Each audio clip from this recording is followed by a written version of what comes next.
They are in bad shape, are they? What happened to their defense? I grew up on a good Raven Sneak instead of flag anymore, yeah. How you doing? Yeah. Oh, yeah. Are you in your bye week this week or is that? Yeah. More, get some more rest. I think about fall. The more can do it by himself, obviously. I've had games one. Yeah, that's what. I'd like to call to order this workshop session of the Highlands Town Board for Thursday, October the 16th, 2025. The first item on the agenda is to review and approve the agenda. And I've been informed by our town manager that the closed session that was on the proposed agenda needs to be eliminated, that we will not be having an update from our attorney concerning the Huff versus the Town of Highlands lawsuit tonight.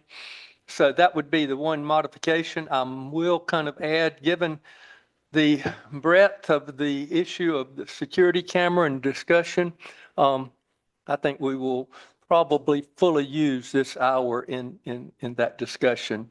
So do I have any other changes or additions to the proposed agenda? Move it be approved as adjusted. Okay. Second. Second. All in favor, please signify by saying aye and raise your hand. Aye. Thank you. We have an agenda. The third item is the approval of the September 21st work session meeting minutes. Do we have any changes, clarifications, or corrections?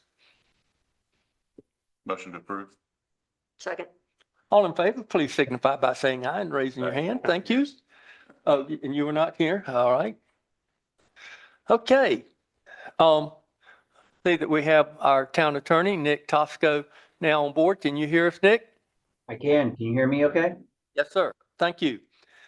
The town security camera discussion, we will have that discussion in two parts. First of all, we will have two law enforcement officers come and make a presentation concerning the flock camera system. And then we will have our GIS IT Director, Matt Schuler, discuss some of the options that we would have in using cameras. So I want to introduce the law enforcement officers, Lee Tritt of the Macon County Sheriff's Department, also a former, I believe, retired SBI agent, and Captain Leah McCall of the Highlands Police Department. So I'd invite them to come forward and do this presentation. If the chief would like to come and be a part of this discussion, as always, she's welcome. Okay.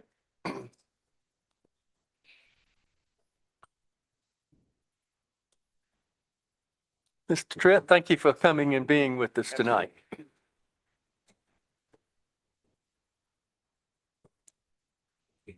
So I'm going to steal this for just a minute. Mm-hmm. And let me just kind of reference while this is happening. We've had certain criminal acts in recent days to where if we had a camera system, and in the future, if we had a camera system, it would help in the enforcement of the ordinances and violations. And not just that, sir. We have had this elderly population that we have here. We've had some people disappear. And if we had the flock camera, we could say, okay, they went that way and narrow the.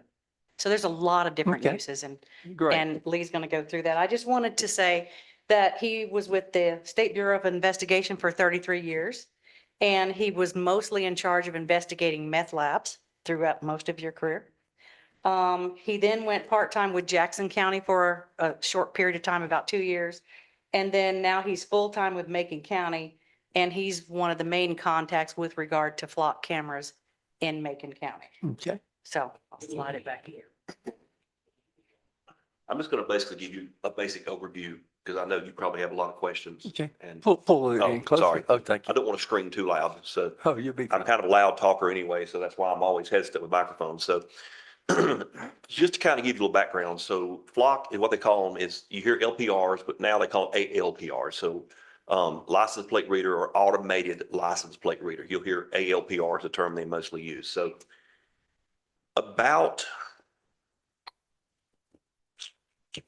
probably about 2 years ago, it really came to the forefront with LPRs, especially in the western part of the state. And originally with the LPR program, the issue was, where do you put them? Can you put them on state right of way? You know, do we put them on private property? What do we do? So what the state has done is they have put the SBI, the State Bureau of Investigation, basically in charge of the LPR system for North Carolina. So they're kind of like the managers of the system. And so we in Macon County applied and became a part of a pilot program. There's approximately 20 people on the pilot program in the state of North Carolina, 20 different agencies, where we're allowed to put them on DOT right away at this time. So we are a part of that program. We've actually had several installed already and some more forthcoming. And the program is basically began around the pilot program around summer of 25, and they're going to run it for approximately 1 year. So the legislature said, look, we're going to do it for a year, let the SBI report back, and let's see where we are. So hopefully at the end of 1 year, being next summer, the pilot program will get opened up to more agencies across the state to be able to use DOT right of way. Because as you know, when you deal with the right of ways and you have utilities and things, there's a lot of hoops you have to jump through in order to install something on the right of ways. So we've gone through that process with Flock. It was a long process. It was a new process because nobody had really done it in North Carolina at that time. So it's come a long way. It's getting more streamlined. It has been a game changer. I can tell you that the cameras have totally changed how law enforcement can do business. We're much more efficient. We're much more successful. And as she alluded to, everything from homicides, breaking, enterings, fugitives, Amber Alerts, when you have missing children, the anything related to like drug activity. So we have a lot of people that travel, as you know, we all know. We have people that travel to Atlanta, people that travel to Asheville, to Greenville, different places, and want to bring back drugs in our area. It's been a game changer for that. It really has.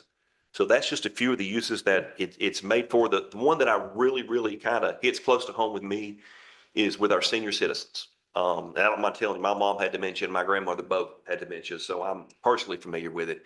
And I know how much impact those cameras have had on someone that drives off. Okay. And then you go to look for them and you find them 3 states away. And if we had had cameras at the time, you know, several dementia patients had actually done this and had left home, it could have been a game changer. And to some degree, with some I know, possibly could have saved their lives. So at least gives you a place where to start. You can start tracking where they're going to and hopefully help them. So that's pretty much a basic overview of the cameras and the impact they can have. Let me ask you a question about especially the senior citizens. I think it was last winter, we had a case where a senior citizen made a turn, not toward his home, but the opposite direction.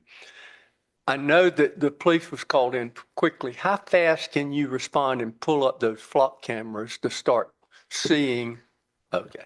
Literally right on my phone. I can pull it up instantly, which is wonderful. You have like approximately a minute or less turnaround from the time they go through to you can see it. So And you have really to, useful. from the literature, I noticed you do have to make a statement on why you're doing it. Yes, so Going the to way the flock system is set up by statute is you have a retention period.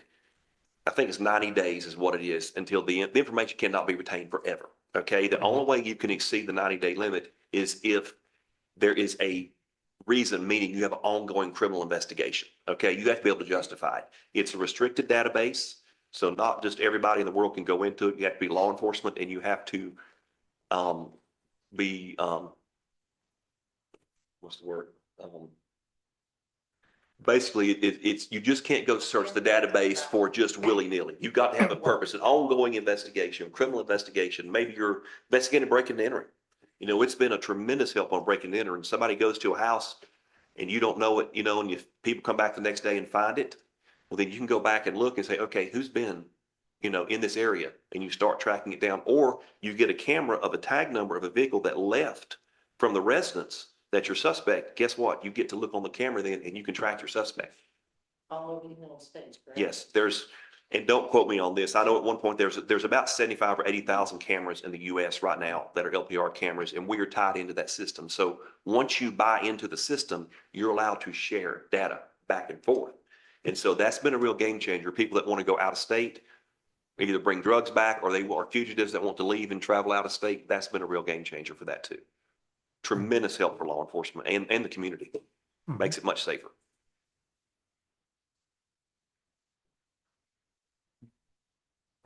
So if you were tracking somebody through 3 states, is that you looking at hours of data, or you have No. algorithms that No. IA tells you you're looking for that specific number or that specific car or that Just the specific tag, type? just the of- tag. Just the tag? Yeah, that's what you're looking for. You're able to track that tag. And then ultimately, if someone say is a fugitive in another state, we can coordinate and say, hey, we've got warrants on this person.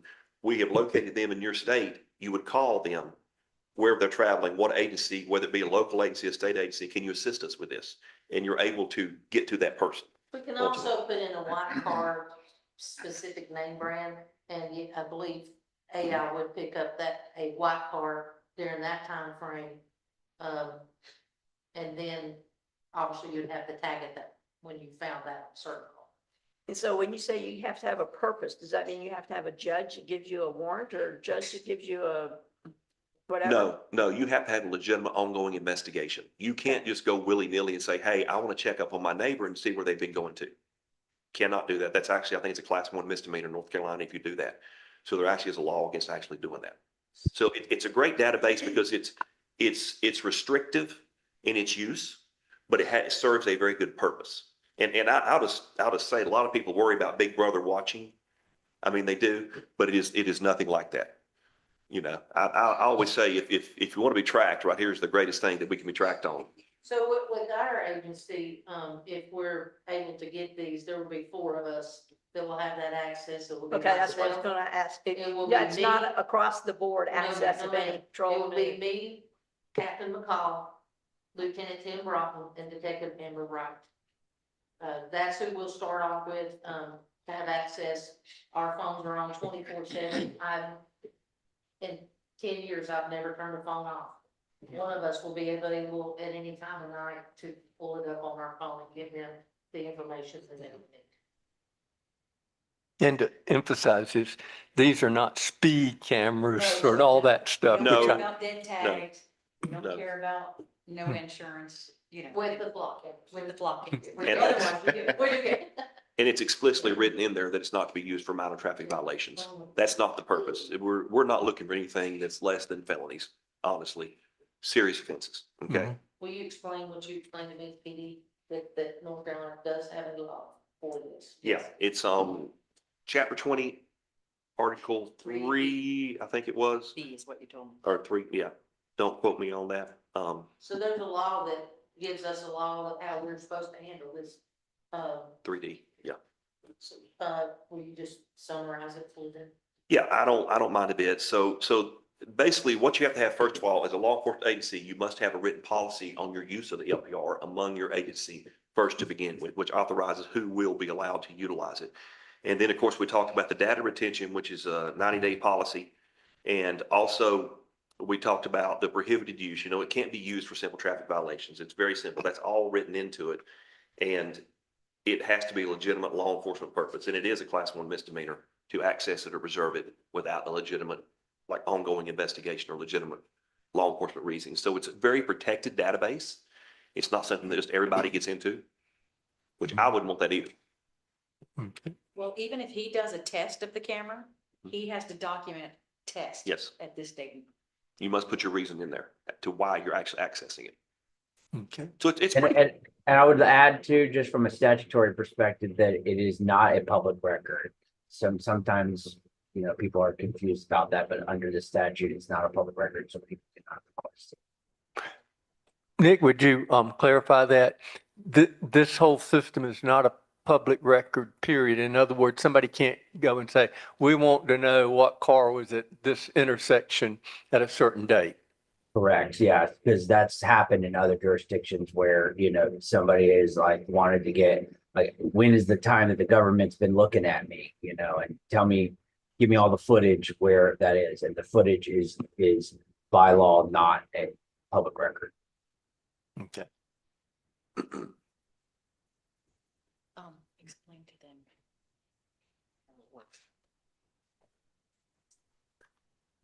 She was just asking me to kind of briefly touch base on how as far as cost. And I know Flock at some point, I think, is going to come and explain that to you in the breakdown. So basically, like with anything, there is a fee for anything that you use because they maintain the system. And so you pay for the camera, but they maintain all the cameras for you. And they're responsible. They were really good because like when it came for installation of the cameras, they do the site survey. If there's any type of engineering needs, they take care of that. Everything, they have to have like poles the shear off poles in case a vehicle were to hit it. So Flock takes care of all that. So it's really good. And so I don't want to really speak for them. You know what I'm saying? Because Alex is the Flock expert that you So I have guys. that. So it's, for standard LPR, it's 3,000 per, camera. So what they've done for us is they've waived the installation fee. So we would just pay for the cameras. It would be, so if I had 4 cameras at each entrance, so basically we're trying to catch people that have committed a crime or someone that has, dementia, they let, so coming or going or both. So we like to have like 2 cameras so that it catches it, on both, because it will only read, it's intended for that, the tag. One direction. One direction. So we'd have to put 2 on a pole. So it's 3,000 per camera. That would be 6,000 per one pole. Or 24 if you deployed 4 on the Carters. 24,000. We can, he's saying that he thought that it was per setup. So from what they had sent us, for 6 evidence detection cameras, it was $18,000 per camera. So we'll get with that and let them explain more in detail. So I do know it's 3,000 per camera, but it very well may be per setup. And I think he's actually. I'm getting ready to text the guy. It's cheaper too. So when you have to do an individual camera, individual pole, it costs more than when you're able to take a 2-lane road and do one pole with 2 cameras. They basically crisscross, so they catch each direction. So ultimately, it's one site, so you get some savings based on the fact they're not sitting at 2 sites. Now, is this a one-time expenditure? It's yearly. It's yearly because they maintain it. They provide the service. They provide the network for the entire system. There's a nationwide And network. the storage. We don't have to That's have right. the huge. So if there was a camera failure, they would go back and replace it? They do everything. Okay. So, and they also have live feed cameras that also use AI technology. So for instance, if we had a shoplifter, we could punch in, red sweatshirt and at this time, and it's gonna hone in on a red sweatshirt, and we could maybe be going down the street trying to find somebody that shoplifted. So that if that's also another option for live feed, along with the flock cameras. Additional question, 24,000 per year? Or it wouldn't drop off like initially? We're gonna have- 24,000 and then drop down because you already got the. Well, that's a question for them. But we're still trying to get the logistics behind it. We're Okay. just explaining kind of what it could be. Okay. Yeah. Because I'm sure Matt can attest to how much huge servers would cost So, to but it's hold all of this data. Most software, computers or anything that So- drop, it's not that. He's saying 4,800 for the bundle, so technically he's saying 6,000. He's saying 4,800 for the bundle. So whereas it's normally 3,000 per camera, it drops down to 2,400 a camera. You say 600 per camera because it's on one pole and they're not having to do the Yeah. 2 It's poles. just like That's the what one it in is. Franklin, right? On the 64 coming up, right by the There's freestanding. several all over Macon County. But there's one coming up here on by the freestanding. Mhm. Yeah, I guess, yeah. just making sure that's what we're seeing. We know what we're getting for. But what you just said was they're waiving installation and equipment basically, and then you just pay the annual fee every We're year. gonna have them come to a meeting, similar to Understood. this. So I think, he couldn't come today. Right. So I think Josh, your plan. But that's what you're saying, you buy the cameras and it's an annual fee. Yes. So what we would Oh, yeah. need to do is find out, We will have that. what the price is up front, what the price is Yeah. for the annual fee. Yeah, So this would be something that couldn't be deployed till next summer after the pilot period? Not necessarily. So what we did initially in Macon County, because nobody was allowed to do it on DOT.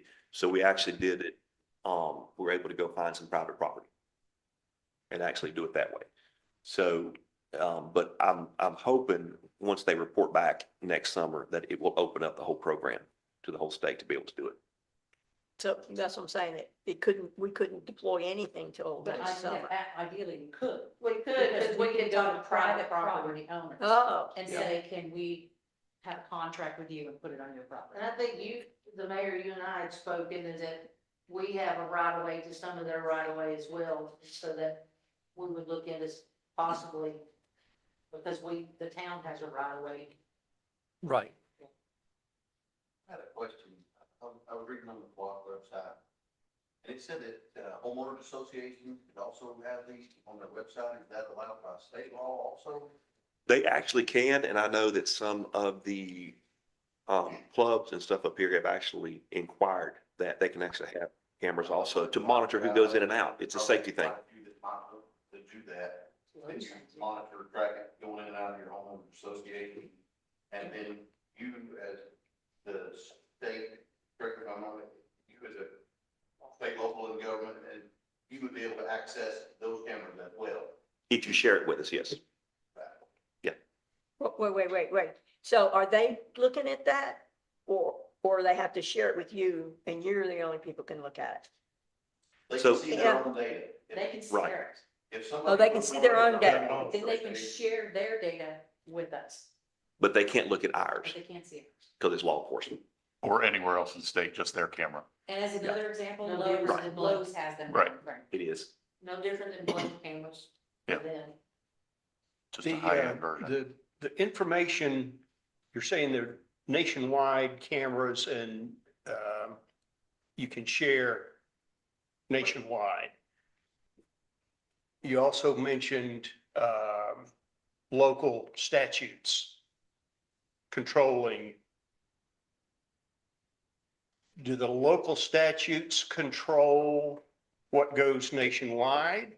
Or would we potentially be subject to somebody in a municipality or state or whatever in Oregon having a different set of guidelines, being able to access our data and use it differently than what we would want to access? they would be the ones.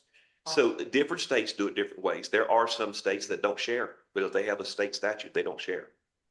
They don't allow it to be, even with other law enforcement. Now, we only share with law enforcement, so it can only be used for a law enforcement purpose. Right. It's not going to be shared with private citizens or anything of that nature. Or any other law enforcement outside of the state unless they put in a specific request? No, we can turn on the shares for every law enforcement to have our data, because, I mean, we're right next to Georgia.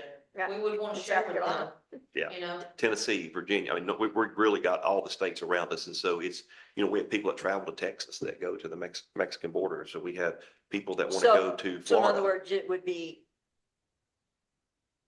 open from the get-go. They don't have to ask. No, they have to ask. No, We no, no, have to no. allow them to Oh. share with us. No, you don't just On get a on there and go. specific case by Share. case basis or? They ask to share with us and we can allow them. We verify there Right, they so are. And then it's shared and then Right. they don't have to ask for every specific time that they. not want every to share. specific time, no. So we've actually used Block, without going into any detail, and it's been very successful for us, in recent situations. We just reach out to Raven County, we reached out to the sheriff's department and said, hey, can you help us out here? Absolutely, and bam, we got them. So it's huge. But whose statute controls that? I mean, if Highlands, if what I'm hearing you say is that we set our own guidelines, so to speak, is that the town of Highlands that sets I will write a policy based on what the law tells me to. Once I write that policy, I will then send, we have the town attorney and I have our police department attorney as well, so obviously they would review that. And we would have our own policy. Another law enforcement agency does not have to abide by my policy. It's specifically for Highlands. State law has a law as well that the state of North Carolina law enforcement officers have to follow. But that could be different in other places, but at that point, when we follow the law, when we follow our policy, then what they do at that point, you know, we can't control that. We only hope that they do what's right by their policy and their state And, laws. and Chief, So, your yeah. policy can't be inconsistent with state law. Correct. Yeah, Nick? yeah, so let me clarify here. So the town is a creature of the state. The state law controls in Article 3D of Chapter 20 is what controls the automatic license plate reader in the town. So the policy will control in terms of what we do with it as a town. And as it relates to what we can share and not share with other places, that's controlled by the statute. It's not controlled by other places. Another state, you know, South Carolina could have something that says you can share it with, you know, whoever, private security companies or whatever. We are not going to comply with that because that is not the law in North Carolina. So we have to comply with the law and it has to be for a law enforcement purpose, and that's defined in the statute. So ultimately, to answer your question, we're always going to go back to the statute, and the policy that we have to adopt in accordance with that statute is going to align with the state statute. Basically, what he's talking about, and correct me if I'm wrong, when we're talking about sharing, that's not, we're not giving it to the newspaper. What we're doing with sharing is if I need to know a certain vehicle, then I can go over here to Raven, to George's and look at their clock and say, oh my gosh, there it passed by that clock camera. And it's got it. Or us sharing our information because, you know, with being Atlanta and then coming up through here as a hub to go to Brevard Natural with the drugs, then us sharing, they can see then who came through Highlands. I need to know this vehicle. I know they're running drugs, and let me check Highlands cameras. And there he goes. Am I correct? Yes. That's what basically- sharing means. Yeah, basically that's it. Not So you would look for a specific disseminating it. tag. You're looking for a specific tag. You put a tag in and it will show you, okay, it's gone this location, and you can basically see the path they're traveling, obviously. So if you're looking for a missing child, an elderly person that's missing or something, it's going to allow you to at least start focusing where they are. And real quick, because I know we're running out of time, we had a missing persons when I was still a detective, 90-year-old dementia, left a note on his table, wife wakes up, he says, I'm going home. Where's home? In Florida, well, in Florida. He was This in Florida. home, and they haven't owned this home in years. So I was able, had I had flock and shared with other states, I could have tracked him, see where he was. Instead, I called Lexus and I say, can you basically break into his system in his car so I could find him? We found out he was traveling 90 miles an hour. And he was in Savannah, nowhere near where the roads he would have went to his old home.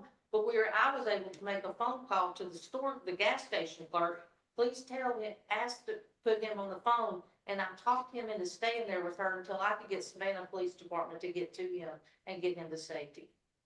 Had I had that and the access to that, then I could have located him within no time rather than hours later. I mean, he made it from here to Savannah, so how long did it take me to find him? Traveling 80, 90 miles an hour. And we had another missing person about a year and a half ago. The wife realizes he hasn't come home from dinner, and we're looking everywhere. And it just so happens that somebody found him, but he was on a very, very back road in the Forest Service, and he had gotten high centered on a rock, and he had sat there running until he burned both tires off the back of the car. But we would have known the We would have direction known he exactly traveled. which way he went if we had had access, because we knew his plate. Mhm. We could have found him instant, very, very quickly. Any more questions? Mr. Mayor, I did have one question just from a legal perspective. I want to make sure I understand. With the flock, and this may be a question for a flock, but will the, will the, will the footage and the data and information, when it's requested, will those requests go to Flock? And are they gonna comply with the law? Or is it going to come through the law enforcement agency and the town police department is going to be the one to determine whether it meets the criteria for the statute? So the data that we're requesting to see, it's on an app, it just. pull it It's up on our so phone. basically it's a server. Flock maintains it's like cloud is what it is to access the information. And it has like the 90-day retention period. And then if you don't have a reason to extend that, then it's basically just dumped and destroyed. So Correct me if I'm wrong, you would log in and Yeah, say, simple. and then type in what you want to look for, correct? yeah, so basically you're set up a specific password for you, your email, just like anything else that you use. And it's unique to you for your access to the system. So if you do look something up and somebody want to do something they shouldn't, you'd be able to go back and say, this person looked this up on this date. So we're not requesting data from Block because we have it on our phone. Well, you're That's accessing correct. their system. You're accessing their cloud But you're system, not basically. asking them. No, You no, just we just log it simply in. look it up, put the Yeah. tag number in, and it's gonna tell you if it has shown up anywhere. Yeah. Is what And I you're think doing. what he's asking is if somebody wants to see our information, Right. does that have to go through Flock for them to be authorized or not? If they. Oh, yes, so you're talking about sharing. Right. Okay, so basically the way sharing works is, if you're an admin, I'm an admin, a couple other people admin, you be an admin, you probably would too. So you're the person in your agency that allows people to share the information. So you have to actually authorize another law enforcement agency to actually see the information. Okay. They make a specific request to share with you. Okay, so our law enforcement officers will be the ones that will decide whether the statute is being complied with in terms of the purpose for which you can share and not share. Because there's a list in there of things that ways in which you can share and not share, and I just want to make sure that Flock is making those decisions. That's our. No, Flock does not make those decisions. They just provide the database and the storage to be able for law enforcement to talk to other law enforcement. That's what they are. They're just kind of like, I guess, almost like a third party Okay. manager. So to they speak. also might have the option, separate than the license plate readers, is actually the live cam that you're talking about. That's what could be used potentially On Main Street. downtown on Main Street. It's not a tag reader, it's just a live Live feed feed. that law enforcement could use in case something were to happen, like a break and enter. Yeah, or shoplifting. Yeah. Maybe even a lost child. Okay. All right. Any other questions? I know, Lee, you come and joined us tonight. We appreciate it. Absolutely. And I know we're going to call up Matt Schuler to come up now and also talk about cameras on Main Street. Am I not correct? Thank you. Thank you so much, Lee. Y'all don't have to leave. You don't have to leave. Y'all can stay. Huh? Yeah, yeah, I think you do. Yeah. Is it a need? No, he doesn't have to stay. No. He's free. He's free to go. But, you know, there might be some questions that you will feel. No. Wait. We'll share.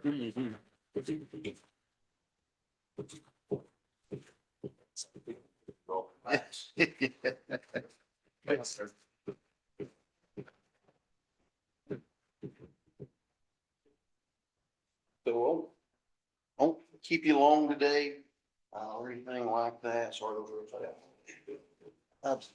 Pretty much, Josh, just wanted me to talk and ask about cameras from the last board meeting.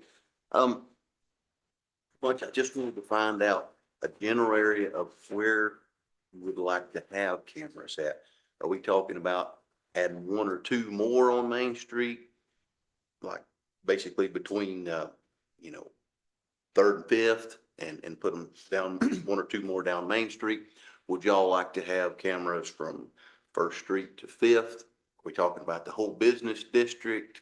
Or do you want any? And so what I've got here is just a plain map. It shows the poles down Main Street to kind of show where we can attach to.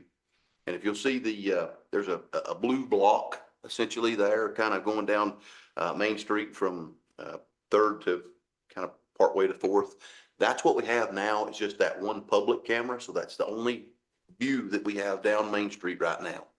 So the cameras that we would be talking about, if providing you want these, is they would only be for police. They would be recorded, not shared like the public camera is. It would just be recorded, not viewed live or anything like that, unless there being some ongoing investigation where they needed to do that. But that wouldn't be their normal purpose. So then I'd like to come back at another meeting or something else with more information. Right now, I just wanted to get a general circle of where would you even like to see these at? Well, let me ask you a couple questions. I don't know that I could identify anybody from the cameras that we have now. And I don't know whether you could take that to court as an identity of somebody. I mean, you may advance an investigation, but I don't know that it would be admitted as evidence or So anything may I like that. speak to that? Yeah, sure. It would have been very nice.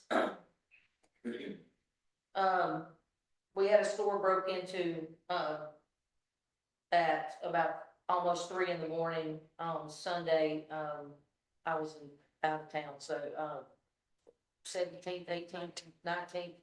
And it would have been very nice if we would have had a camera that wasn't way up here and we get an image of something. That if we could have had a clear,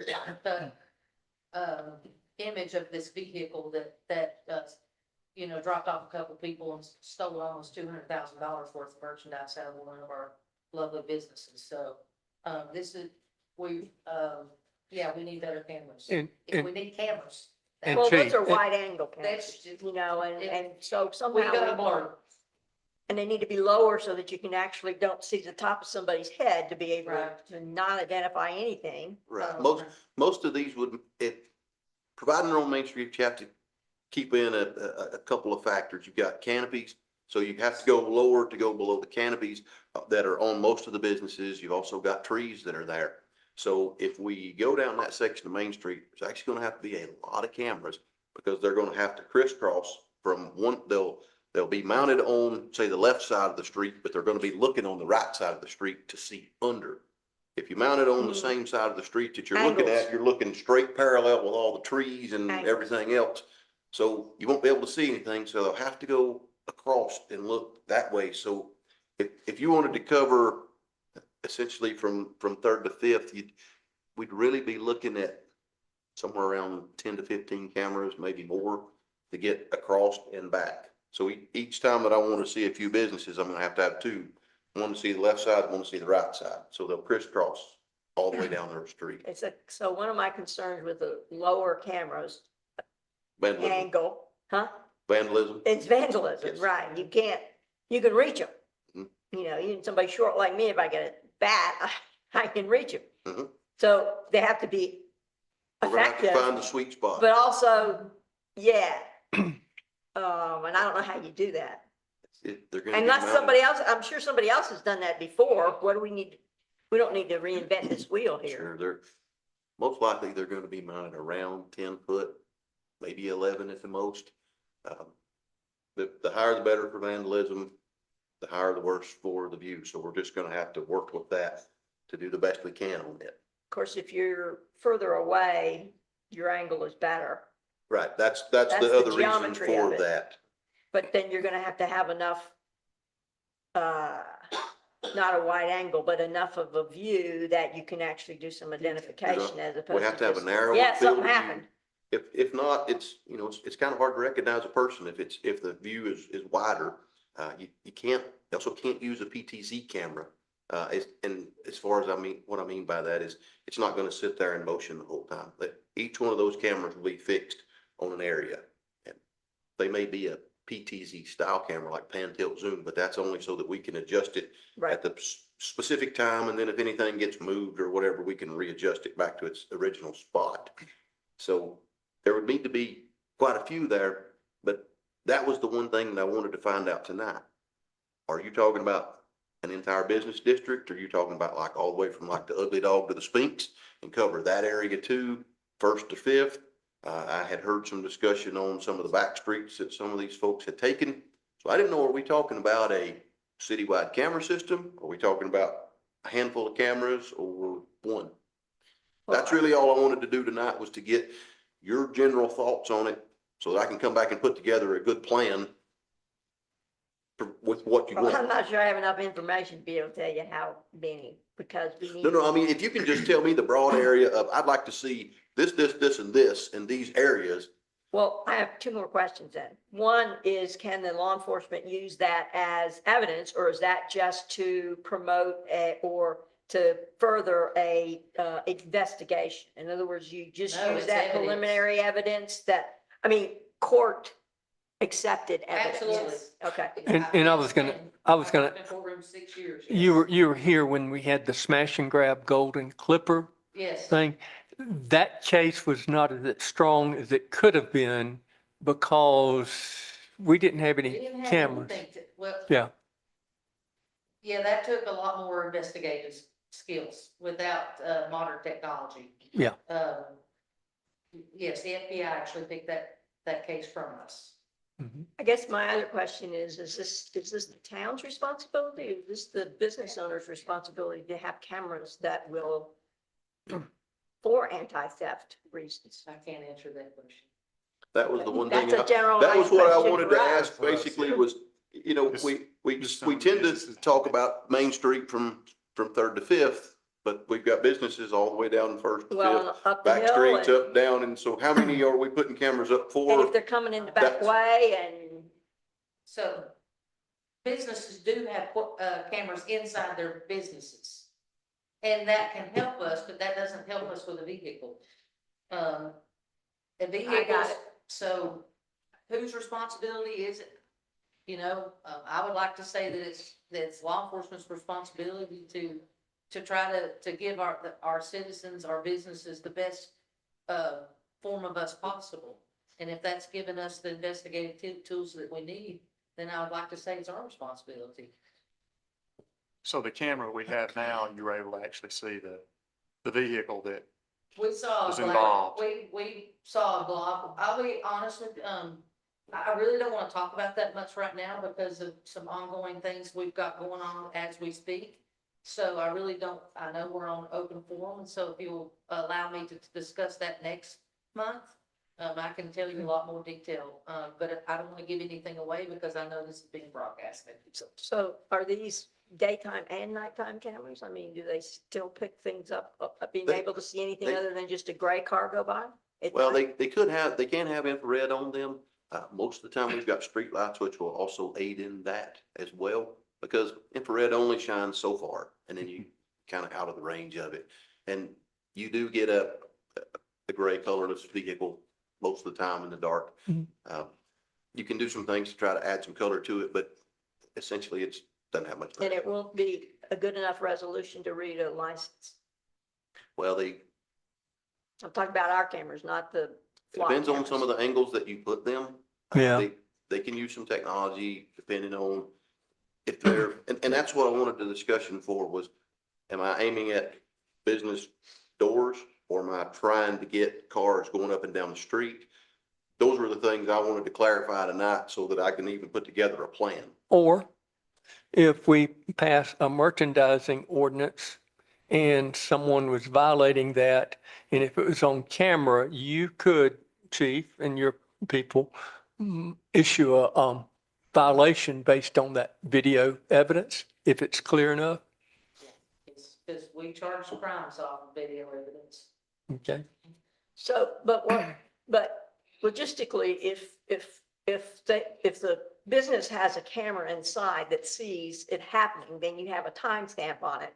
And then all you need to do is look for the cars That's correct. wherever around that period of time. And if you So- offer me, I can tell you something after this board meeting to answer your question in private, if Okay. you allow me that. Sure. I don't want to go in and jump to something that is expensive and it doesn't actually, it's not effective. Yeah. Okay, it needs to be effective. If you're mainly looking for cars, then we can have a different plan that essentially does set on, power poles, if you will, that looks up and down streets to have that. So as they pass by, be far less cameras. And then we can also alter the software that we have that will more designed to read tags and things. Well, no, are we allowed to have cameras that read tags after, from the state legislature, that what they can and can't be used for? Well, now I'm not talking about an automated license plate reader. I'm just talking about having a camera that's going to be surveillance on a road. There's no expectation of privacy on a private road, and anything that can be viewed, Public. sorry, public, I said that wrong. Public, Thank you. Thank you. No expectation of privacy on a public road. And so as long as it can be viewed from the viewpoint that a passerby or somebody else standing there can see, then you can have surveillance on those. Okay. And I'll default to our lawyer. If I said anything wrong, he can correct me.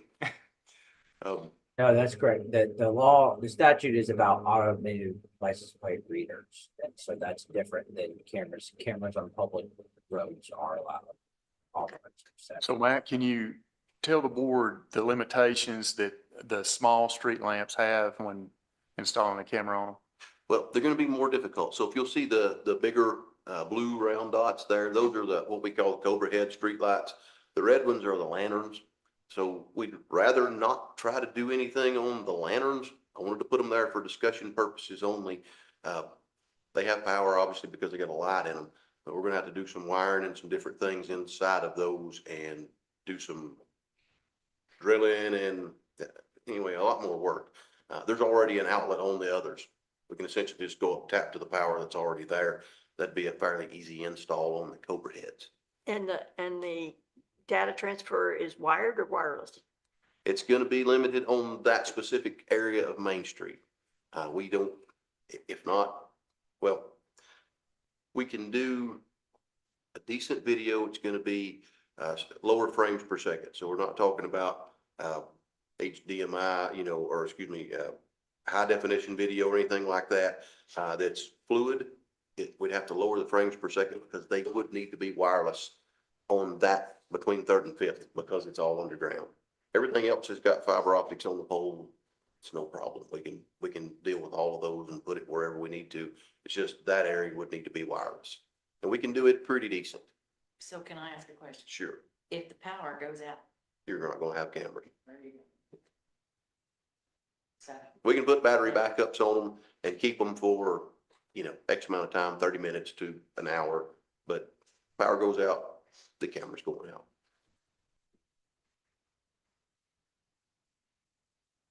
So we need to give Matt some guidance. Sure.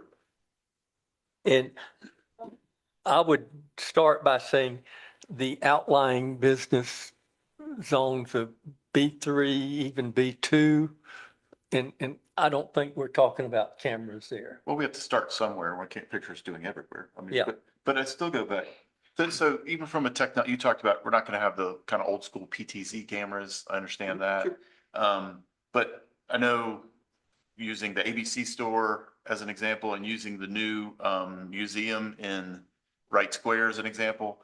I mean, the technology has come such a long way, just as an example, that there's cameras in every one of the rooms of the museum that has, it has cameras, that's like 7 cameras per little pod. Mhm. And it stitches it together with no distortion to where you can look at a picture this long and it's the entire room as if you spun around in the middle. Right. And I can read from across the room, I could read your name tag. Right. That crystal clear. So my point about that, the ABC store has the same thing. So my point about it is, it is amazing, but we have used them many times. yeah, so, and hopefully you never have to use the ones at the museum, but that's another story. But my point is, I guess, my question would be, could we not limit the number of cameras and the location of cameras if we had kind of that technology? Now you're talking about a camera that costs X dollars time, and then you have a camera that costs 6X, but you might only need 6 of them instead of 15 of them. I'm just asking the question because I'm not an expert in cameras at all. Sure. Other than what we so just did on recent projects. Essentially, these are just, they'll all be ruggedized, weatherproof type cameras. Right. And then once we have different softwares, they, as far as, would they need to be stitched together or anything like that? Well, I was just trying to not have multiple cameras pointing all over the place and we look kind of like a police state. I mean, you know, if you're talking about 15 cameras, it's 18 Well, cameras and at a 2 block that's only if stretch. you want to see the front doors of every business. I understand. Type thing. So if you're only looking for vehicles, Yeah. then essentially we could That's put kind two of what I was cameras thinking, at this the end of, intersections. on Third and Main, and you could put two on the end of Fifth, you know, Yeah, and have I don't all think the it's, traffic that goes through. That would be far less cameras. yeah, I don't think it's realistic to see every door. Well, I just don't think. I that's didn't either, realistic. but I'm gonna do what I'm told. Yeah, so. yeah, no, I understand. I think we need to cover kind of the end of each block and pointing inward so you can, I mean, that's just my take on it. I don't know how Well, everybody else feels. and I could see covering Main Street and Oak Street and whatever the alley's called too, or even Well, Fourth yeah. Street up the hill. Yeah, You know, depending on if businesses go through, they may enter one way and exit another way, or exit, you know, in the front or the back. And if they know we have cameras on Main Street, they're not gonna enter or exit on Main Street. They're gonna come in the back way, right? And they can see those cameras. So we need to cover, if we're covering businesses, it needs to be effective cover of businesses. So would you like me to come back with a plan that essentially covers intersections, like looking up and down each street? Is that kind of the direction that I'm hearing? I can put together a plan, get a camera count, if that's the direction you want me to go. I'd like to see if you have the ability to access the camera specifics, set a camera, know the angle of view, know the distance that it's going to give you a viable image, and place that on a map. We will. So that we know, okay, we've got two cameras on the west side of Main and Fourth, and they're looking this direction. This is what they'll cover. So we know exactly what we're looking at. Right, and that's what I plan on coming The back with. specifics of each It'll camera. show essentially what it'll come back with is a power pole with some elongated triangles showing the field of view, kind of what it'll cover out to a distance of usefulness. And then it'll Okay. stop to that point. Obviously, you'll be able to see something beyond that, but how far can you actually recognize it for it to be useful? To know if Yeah. it's a person or a bear? Yeah, I think less, but as Jeff said, maybe better technology, less cameras, better technology in good places. Yeah, Yeah, instead of just, you know, all the way down Main Street and halfway up Fourth and that kind of stuff. Sure, and that's just what I wanted to get as a direction tonight is Yeah. like how definite covenant. Well, that's what I would suggest. Sure, all right. Who knows what everybody else feels. I agree with that. Every business in town has internet, every business in town, watching, has camera protecting their business. Why can't there be a request of the businesses in town to have one camera in the front window facing out the street, capturing all the diagonally parked cars, capturing all the faces of anybody walking into a building, and there they are, and they're all timestamped. All you need is a simple one in the window looking out from 30, 40 different businesses, and they can connect into their private internet, and they can donate that into Yeah. the city. Well, I would encourage individual business owners to invest in a system if, But one problem with that is timestamps from other places are generally wrong. Okay. But Not at all least the you've time. got bases and you've got license plate. And, that was just the first thought. And, what's the second? Okay. So Matt, you have some direction? If we have 5 minutes If you all before the are agreeing regular. with that, so Yeah. I'll bring Yes. back one with intersections do that. and look down the road. All right. Thank you. Thanks, Dave. don't need to make a motion to adjourn. Yeah, I will entertain a motion for us to adjourn the workshop. Something. Okay. But how close? Do we have, We have a motion. Yeah. All in favor? Yeah. Thank you. We're adjourned. One of my regular ones. There's no discussion tonight on the ordinance change. That's during the regular session. That's the regular session, sir.